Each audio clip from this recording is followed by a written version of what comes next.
Hello. Welcome. Yeah. Hello, Artem. That was really interesting. Thank you very much, Paul. Oh, Murray, It's lovely. I'm for some reason for I'm some getting reason I'm getting echo. echo. Oh, okay. No, I have to tell everybody, those who believe in Elon Musk, his Starlink isn't as great as he makes it out to be. I'm going to change my server. Give me one moment. No worries.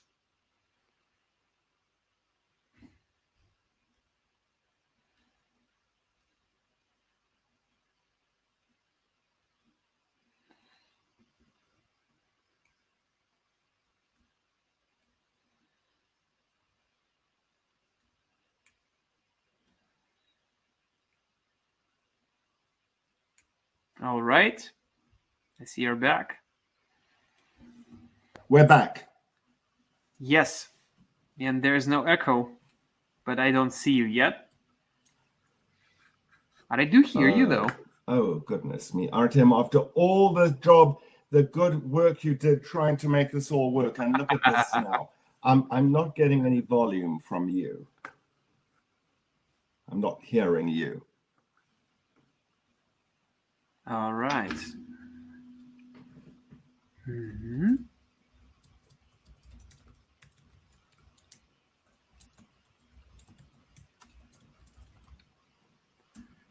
Join from Chrome. All right. I anticipated that this might happen, and I actually have a picture that I thought I will not be using, but just for the fun of it, stay with us, guys. We're gonna fix it, and we'll continue to explore the power of stories in a minute. I hope Murray just joins us from a different browser. Okay. You hear me now? Yes. Okay. And I see you. I'm going to ask all who are listening, please bear with me. If the sound suddenly disappears, it will only disappear for a moment, and then it will come back again. And it's Elon Musk's fault. It's not my fault. Okay? Just so that you know. Okay. Thanks so much. Welcome, Murray. It's lovely to see you here. Thank you, Artem. It's really great to be back again. So last year we did a great dialogue on your project at El Salvador, but I guess there are people who haven't met you last year. So just to cue the audience, guys, please put a plus into the chat if you've seen us talk last year, and a minus if that's your first time meeting Murray. And I'm guessing there will be minuses. So Murray, may I ask you to make a short introduction? Of course, I'd be happy to do that again. So, I see there are lots of minuses, so I will talk very briefly. So, I am in an area which I've sort of self-defined as story-based community transformation. And interestingly enough, given your previous speaker, Paul, talks about where are you? I am currently in upstate New York, but my work is in the world, and I would say that I am in the world. So about 8 years ago, I was contacted by the American Embassy in Spain, and they asked me if I could do a job with people, young men who are being recruited by ISIS. So the idea was that young men were coming into southern Spain from North Africa, and they had nothing to do. They were uneducated, they had no jobs, and they were being recruited by ISIS. So the person at the embassy in Spain said to me, could I help these young men develop an alternative narrative? Because the narrative that ISIS was presenting them with was so powerful, but they didn't have a narrative that would oppose that in any way. And he said to me, the thing to do is work with the mothers. They are the young men's greatest influencers. You've got to equip the mothers with a narrative. Now, the usual narrative of a mother whose son is going into something dangerous is, don't do that, my son. And that's not a narrative, okay? Anyway, I thought this was a brilliant project, but it never came to fruition. They couldn't get the funding. But 8 years later, I heard from the same man again, Matt Boland, who's now at the embassy, the US embassy in El Salvador. And he asks me if I can create a story-based program to address the epidemic of gender-based violence in that country. And the way that storytelling and listening, because my work, as you well know, is equally about listening as it is about storytelling.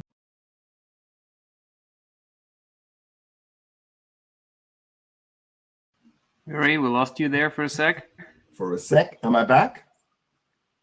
Yes. The last phrase we heard was your work is as much about listening as it is about storytelling. And thank you so much. I realize that these pauses present an obstacle to listening. Bear with me, please. It's worth it. So I went and I listened to what people had to say in El Salvador.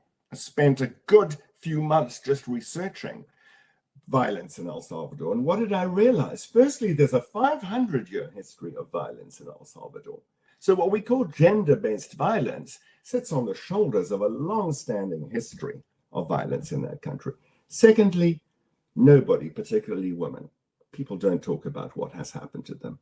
They're afraid of re-traumatizing themselves, and they're afraid of revenge on the part of those who have victimized them. So I realized there's an epidemic of silence that underpins the epidemic of violence. You have to break the silence. Now, how do you break the silence? Do you go and ask people to talk about being victimized when in fact that's the very thing they've avoided doing? Or do you ask them to do something else, talk about something else, tell stories about something else? And that's where the idea of listening to stories about the mother and stories from the mother came back again. Because by listening to stories about mothers, we get at the experiences of women, but in a much more generalized way. And, you know, most of us have an emotional response when we hear the word mother. We may love our mother, she may be our best friend, we may be upset with her because she's absent. However, it brings up a lot of emotions, and it's a great way to talk about the experiences of human beings and particularly of women.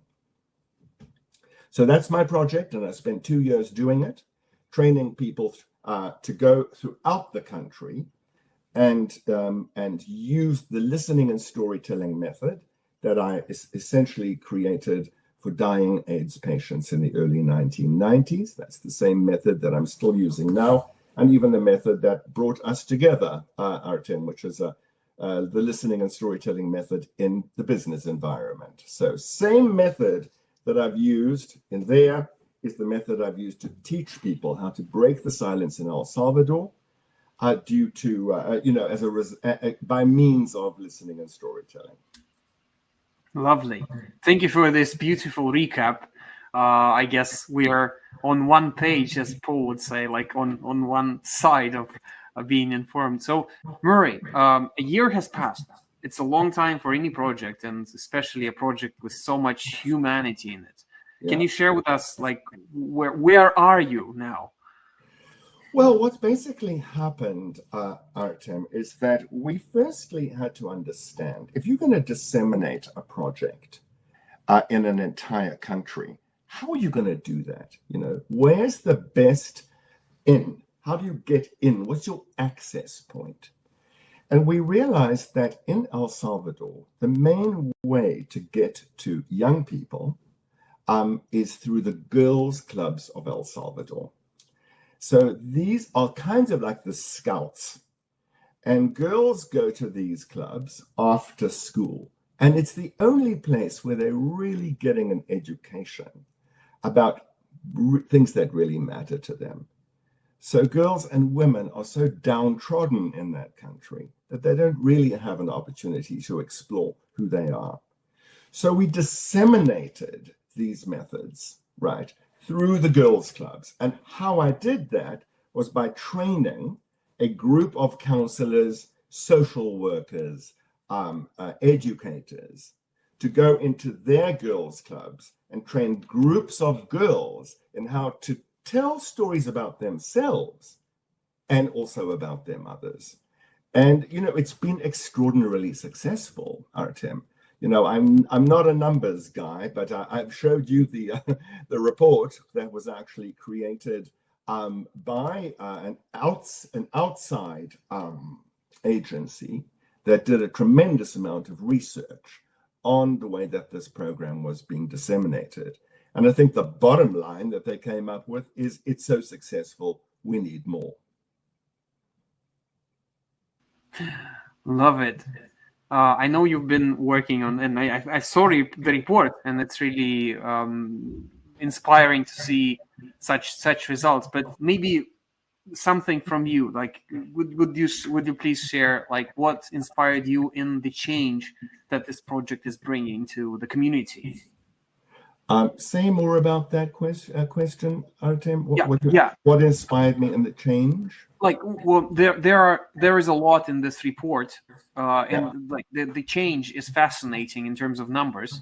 I would like to inquire what inspires you in the change you are seeing after this project is carried out, during it, in this 1 year that has passed. In my entire history of doing workshops and running, programs for people all over the world, previous Soviet countries, Africa, Europe, the United States, I have never come across something that I came across in El Salvador. And that is, I would arrive at the conference venue at 8:30 in the morning. The people who are participating in the trainings, we were starting at 9. At 8:30, every single person was in their seat without fail. And these were people, they were not staying in the hotel. They were coming from all over the country. It's very dangerous in El Salvador. Taking buses, people, young women even get harassed sexually by their Uber drivers, They made it there, even if they had to leave home at 5 in the morning to get there. So I have never in my life seen such hunger to learn and the recognition that the change that I want to see in the world begins with my own story. Everyone wants gender-based violence to end in El Salvador. How does the individual participate? And the big word, the words that I had above our altar, we have a shrine, we have an altar in every single one of our training rooms where people get to put important things to them that inspire them. And above that altar are the words depende de ti, which means it's up to you. And what I saw in these girls' clubs leaders, both men and women, was a tremendous desire to see a change in their country. And what leading listening and storytelling groups did was it gave everyone a sense of agency. And, when people go through my trainings, they have to do everything themselves, the things that they're going to be training others to do. And I think when they saw how transformational it was to tell their own story, they were super inspired to go and work with the young people in the girls' clubs to tell their stories. Wow. This is incredible. I rarely see such engagement in such conditions. So thank you for sharing this. And I love how you frame the work you're doing. People are telling their stories, but it all depends on them, not the stories on them personally. This is a great frame. Yes, yeah. And Artem, the thing about that also is that when we tell stories about ourselves, right, our stories are embodied. They are in our bodies and they come out of our bodies, And when we all join together and share stories together, we become part of a collective body. So I'm always thinking about the interrelationship between the individual body and the collective body. When lots of us start to telling stories about what's happened to our bodies, then it becomes a collective story. And in my experience, working with AIDS patients in the early 90s in New York, it was those stories that people told about, being HIV positive, what it was like having AIDS. That's what changed the entire course of the epidemic. It was the personal stories that did it. Stories we embody. Right. That's a great way to put it. Wow, lovely, Murray. Thank you so much. It's great to know that your project is evolving and making so much progress. And I know, well, from our discussions, that it's actually evolving into something even bigger. And would you like to elaborate a bit more on where you're going right now with this story with mothers? Yes, Artem, thank you very much. So I would love to, and I really welcome this opportunity. And, I want to say to absolutely everybody who's listening at the moment that what I'm about to share is as much a presentation about what I do as an invitation for people to join in. Because what I'm talking about here is called, and I'll put it into the chat so you can see the website. So it's the World Mother Storytelling Project. Does that come up? Do you see it on the chat? So the World Mother Storytelling Project is a global project, as the name suggests. And it's an educational project that really has to do with teaching people of any age how to listen to and tell the story of their mother. Now, bringing it further from the work in El Salvador, where we were using storytelling about the mother to address gender-based violence, I've basically taken this one step further. And I'm saying that storytelling, listening and storytelling,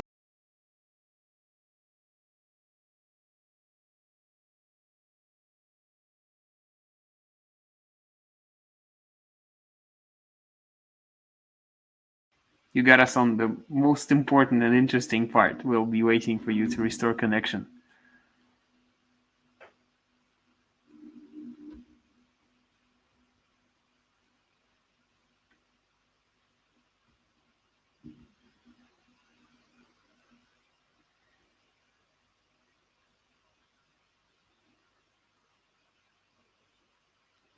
And that's why we do storytelling in person, guys, because the technology is evolving, but there is always this lack of connection online. I hope you will be bearing with us, and Murray will be back on the air soon. Am I back? Okay. Murray, okay. You're back. You're back. We lost you, and this is funny. Exactly when you said storytelling and listening again. Wow. Can you catch from that? Isn't that very interesting? Storytelling and listening. Can you just back me up just a moment, Artem? What was that? Yes, what was the context? You just shared that project, and you sent the link, and you said that the thing for storytelling and listening, and then we lost you. Well, So it's taking it one step further than gender-based violence in El Salvador, and it's looking at violence in general in the world. So I now see listening and storytelling about the mother as an antidote to violence. Period. Okay. When you see people, when you see news, soldiers fighting, being killed, who is stooped over the bodies of those soldiers? It's the mothers, Who are the ones who give us life? Literally, they give birth to us. It's the mothers. And so our mothers know something about protecting, giving, nurturing life. Now, it may not be your biological mother. It may be your granny. It may be an older sister. It may be a neighbor. Where I come from in South Africa, many people call many people mother. It could be an auntie. It could be a neighbor. What I'm talking about here is the heart-opening quality of talking about those who mother us. So I see that as an antidote to violence. And so that's the basis of the World Mother Storytelling Project, is we're teaching people in all walks of life how to listen to and retell the stories of their mothers. So as an example, I have opening on June 5th, an exhibition at the Sugar Hill Children's Museum of Art and Storytelling in New York City. So now that I've created a program for an entire country, i.e. El Salvador, I wanted to see what it was like to create a listening and storytelling program about mothers for a neighborhood. So I've chosen this one particular neighborhood in Harlem, New York, and through the Sugar Hill Children's Museum of Art and Storytelling, I'm actually creating programming for all the schools in the neighborhood for children to learn how to listen and tell stories about their mothers. But before we get to listening and storytelling about our mothers, we have to learn about listening and storytelling first. So going along with Daniel Pink's book, A Whole New Mind, in which he says that storytelling and listening are going to be two of the greatest capacities for the 21st century, I really see listening and storytelling as being an essential part of every child's curriculum on the planet. So that's my aspiration. And to get to your previous guest Paul's answer, where am I? I'm on the planet. That's my venue. So and then I'm also developing a very extensive program in my home city of Johannesburg, which is my mother city. South Africa, and particularly Johannesburg, has a huge problem with violence. And I'm going to be going into schools, theaters, many different communities in Johannesburg to launch World Mother 2025, really as a citywide antidote to violence. So this year it's a community in New York City, and next year it will be an entire city in Johannesburg. So that's part of how this program is unfolding. And I want to see this program anywhere and everywhere, including your country, Artem, of Russia. Well, I hope we do get there somewhere. So some win, I would say. How do you think it would go down there, Artem, such a program?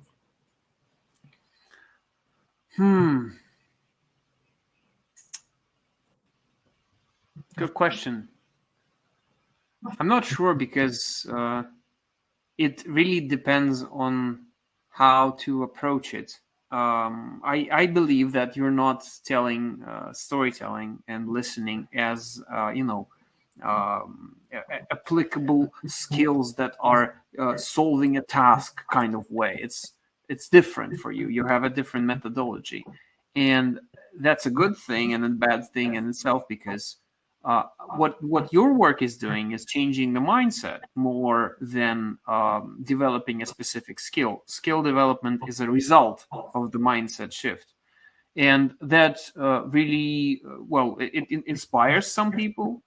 It can scare off some people. So I really don't have any insight into how it might go down.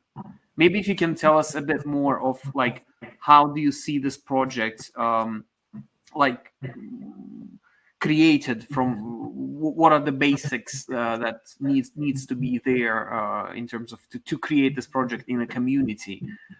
We could share back for you how we feel this fit. Okay, thank you. I mean, I think, Artem, it is skill-based. Everything that I do is skill-based. So as I say, the very same set of skills, this is a step-by-step method of how to listen, tell, and present stories. The same thing that I created for transforming, business environments is what we're using now with the World Mother. So it's step by step. How do you listen? How do you identify obstacles to listening? How do you continuously open your listen even when you've got obstacles that arise? So this is my listening method. And then I have a very specific storytelling method on how to tell a story, which is sense-based storytelling, which basically I learned as a playwright and as a filmmaker, sharing those same storytelling skills. So ultimately, it is really skill-based. And the subject matter is the subject of the mother. So I do believe that that's particularly universal. In other words, how do you listen to and retell the story of your mother? The fact that it's an antidote to violence is on a higher level. It's the vision of the project, but you don't necessarily have to be thinking about violence. So, for instance, there are a lot of working mothers in corporations for them to tell their story about what is it to be a working mother. These are the stories we're trying to get out, simply the stories of the mothers. So it doesn't necessarily have to have that direct link to violence. Yes, it has that in El Salvador. Yes, it has that in South Africa. But in other situations, like the community I'm working with in Sugar Hill, in New York at the moment, it's really just people wanting to honor their mothers, their resilience. There are many migrants in that community, and it's about honoring the mother's resilience and looking at their skills and their strengths and bringing those to the surface. So back to Russia, Artem. Do you see that having an application in Russia? Anything skill-based is a lot easier to grasp. I would then come back with the question of how does it lend to the people, both being listened to, because that's, as you said, that's something like a gratitude towards the mother, but the person who is learning to listen, how do you communicate what's like not what's in it for them, but what's the transformation of they should be awaiting in this kind of program, based on what you've saw this program can do for people? That's a great question, Artem. For me, as you know this about me, Artem, that, I'm a clinical psychologist by original training. I'm an anthropologist and social worker by second training. But honestly, my work is driven by a much more spiritual vision. So, and my approach to the work that I do in the world is one in which valuing the human spirit is the most important component. So I think that when we listen to stories in general of other people, our hearts open. And particularly when we tell stories or listen to stories about those who have mothered us, our hearts open. And ultimately, for me, the open heart is the antidote to violence. And that's what I find, across the board. I mean, I'll give you one example. A young woman in El Salvador hasn't spoken to her mother in 10 years. Because her mother migrated to the States and she hasn't had contact with her mother. Her mother was pregnant with her when the father was killed. He was a freedom fighter and he was killed. And so the mother basically rejected her because she reminded her too much of the killed father. During my training, this woman reaches out to her mother who's living in the States and has a reconciliation with her. Because telling the story of her mother gives her so much empathy for what her mother has gone through, right? She is so transformed by this that she arrives on the final day of the training so sick. But she made that 3-hour journey because she wanted to let everybody in the room know what a transformational impact understanding her mother's perspective had on her. Now, I don't know how to explain that to anyone, but I'm sure that every single person on this call who's involved with storytelling has experienced the transformational aspect of listening and storytelling. I'm convinced that that's why we're all here. So that's really what happens. I'm convinced in this too. It's lovely to see that the impact of the mother's story gives so much to the empathy and to this transformation to the person listening to it. I would say this is something we need socially in terms of countering the violence too, just like in Salvador, but in a different way of violence, like the different social aspects of it.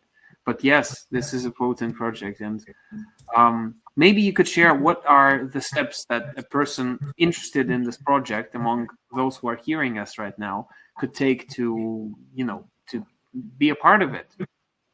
I'll just shoot my email into your chat. Please feel free to reach out to me. Anybody, reach out to me. Share your ideas. Ask questions, tell me what you're involved with. This is a global movement, and we are really looking for people to really take part in this global movement. Lovely. And I know you've shared one more case that really got me inspired on the call we had before about the people you've met on this project, the two women in the Mexican case. If it's related, I would love to. Oh, I would love to tell you about that. Yes.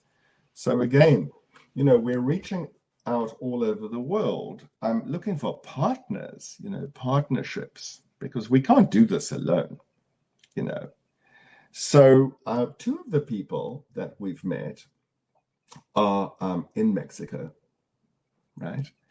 And they brought His Holiness the Dalai Lama out to Mexico to address the teachers, unions and federations and groups, to talk about social and emotional.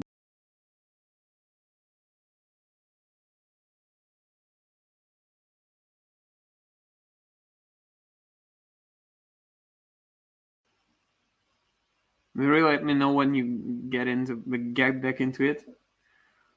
This time I know where we lost you more exactly. Okay, the teachers in Mexico were so inspired by His Holiness the Dalai Lama talking about social and emotional intelligence that these two women created a curriculum which has now reached 25 million children in Mexico.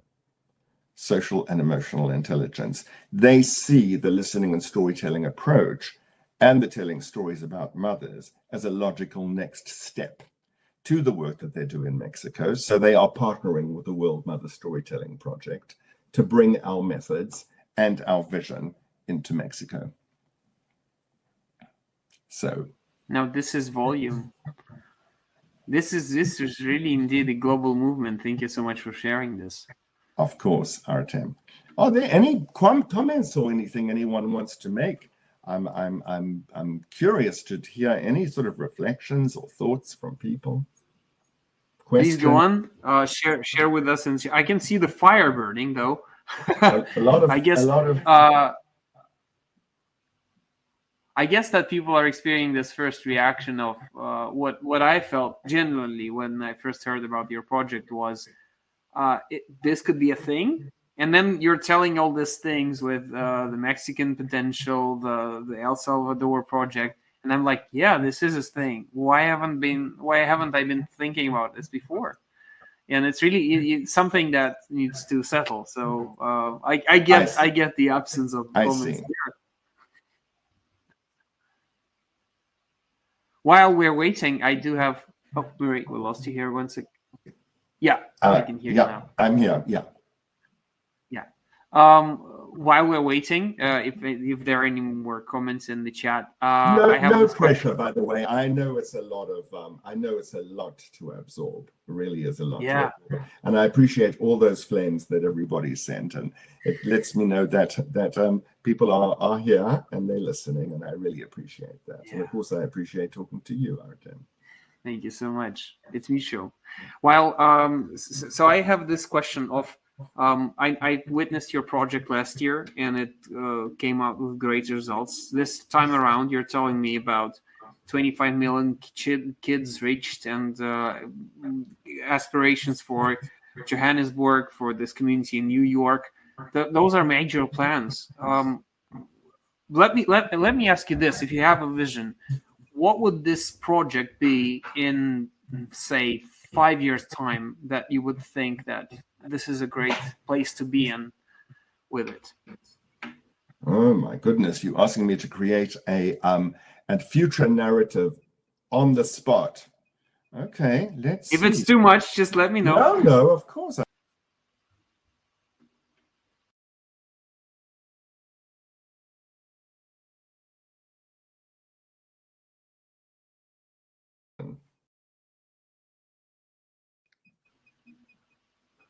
My aspiration for 5 years' time. Thank you, Elon Musk, for giving me some time to think. I'd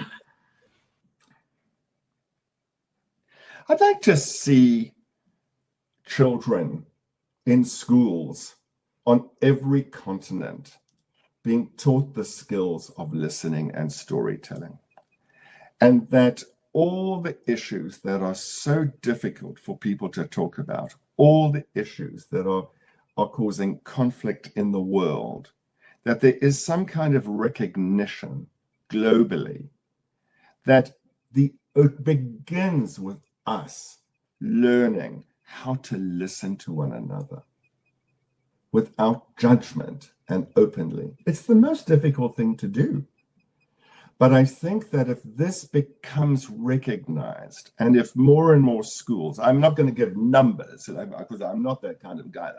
By 2029, 300,000 schools throughout the world will have instituted listening and storytelling trainings.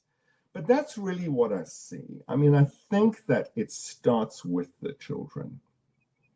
And what I would like to see by 2025 is that it's just becoming, on every continent, in every country, there's some kind of growing, rumbling recognition that we need to be teaching children how to share personal stories of what's going on in their lives, and to be able to see what's going on in that environment that they live in, and to be able to talk about that in safe spaces where they're not going to be judged or hurt or condemned for sharing their experiences. Is that concrete enough? It is. It really is. Guys, put a fire if that feels like something you believe that is worth our time as story practitioners. That's nice. Oh, lots of flames. I'm getting hot from all the heat. And Vinod is commenting, great work, Murray. We have one more question. You mentioned about extending this project to other parts of the world. What are the key factors that need to be considered to take it up in different countries? So is it beautiful question. I think you really have to take a step back, as I did in El Salvador, and you have to analyze what's needed in that particular country. What are the specifics in that country? It does go to Paul, who spoke before me. Where are you? For instance, in El Salvador, the word mother doesn't always have a positive connotation because so many mothers have left the country and children feel abandoned. So you have to use the word mother figure instead, or inquire, what does mother mean to you? I think you really need to look at, how to talk about mothers. The other thing is really identify what are your most what's your easiest access, right, to get into the educational systems? What's your, as they call it, lowest lying fruit? And go with that. I'm 62 years old, probably older than a lot of people on this call. I've been working my whole life, to do this, and it's really been a step-by-step process. And it's always, for me, about finding where's the point of entry. Even if it's really small, make that point of entry somewhere. And I would say those are the two biggest things. Understand the context, the needs, the issues, the problems, and find where you can make the greatest difference. Love it. Thank you so much. Murray, we have time for just one more traditional question. Yes. And you've heard it, but let me repeat it for those who just joined. So a lighthouse can show us where the danger is, and the chain of lighthouses can guide us out of the dark waters. Yes. What story would you like to be told by more people across all the countries, just like a chain of lighthouses? Well, that's easy.